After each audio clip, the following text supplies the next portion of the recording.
Bonjour à tous et bienvenue dans ce nouvel épisode du podcast Lève-toi et marche.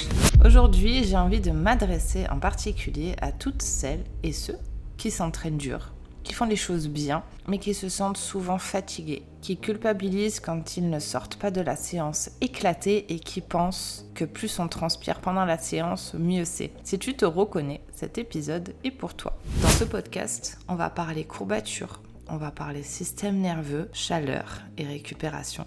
Et aussi une erreur que beaucoup de personnes font à l'entraînement, c'est confondre l'échec musculaire avec l'échec postural. L'objectif de ce podcast, te permettre de mieux comprendre ton corps et de progresser en respectant vraiment ton rythme et ton intégrité physique. Alors, les courbatures, pour commencer. Vaste sujet, souvent pris à tort comme un indicateur de progression.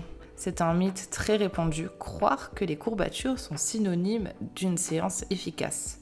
Alors non, tu n'as pas besoin d'avoir mal pour progresser. Les courbatures sont simplement une réponse inflammatoire à un stress inhabituel. Donc tu peux être courbaturé si tu changes de méthode d'entraînement, de tempo, ou si tu augmentes soudainement la charge d'un exercice, ou tout simplement si tu débutes ta pratique. Mais une séance bien exécutée ne laisse pas forcément de douleur. Ça ne veut pas dire qu'elle n'est pas efficace. On a d'ailleurs certaines zones ou certains muscles du corps qui ne sont presque jamais courbaturés. Pourtant, ça ne veut pas dire qu'elles ne se développent pas. Ce qui est dangereux, c'est de devenir accro à cette douleur post-entraînement. C'est un piège mental et parfois physique. Par contre, attention, un pratiquant régulier qui se met à avoir des courbatures spontanément sans avoir ni changé sa méthode d'entraînement ou son tempo ou ses charges, c'est signe tout simplement que la récupération a été mauvaise et que le corps n'a pas su encaisser le volume d'entraînement. Donc attention, les courbatures ne sont pas si bon signe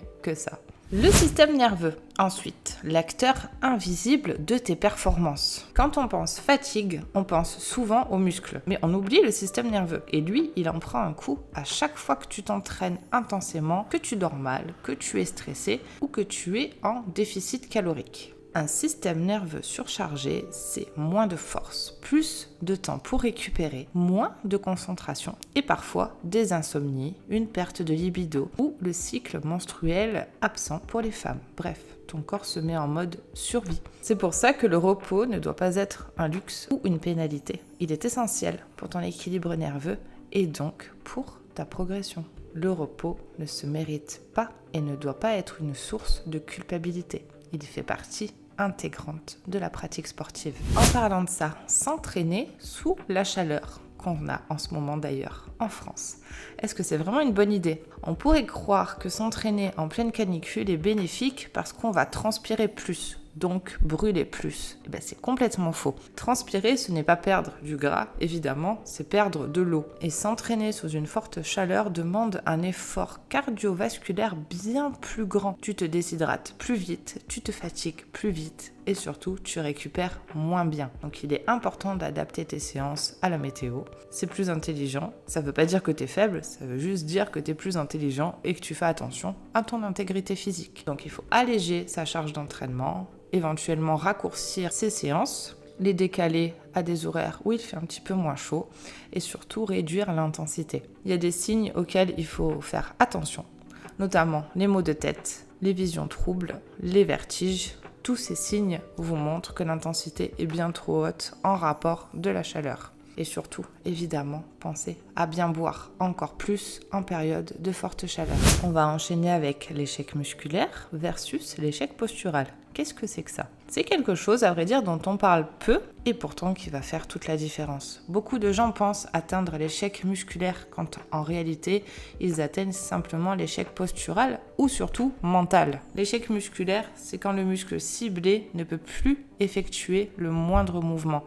Et très sincèrement, avant de l'atteindre, celui-là, à mon avis, vous pouvez attendre. Parce qu'avant d'atteindre la limite réelle de votre corps, votre tête aura lâché bien avant ou votre posture aura lâché. Et c'est là la différence. L'échec postural, c'est quand tu commences à tricher, à engager d'autres muscles pour aider, que ton gainage ne tient plus, que ton mouvement se dégrade.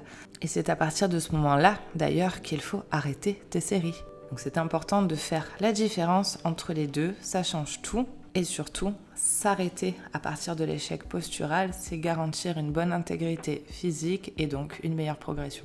Et un petit point enfin concernant la récupération.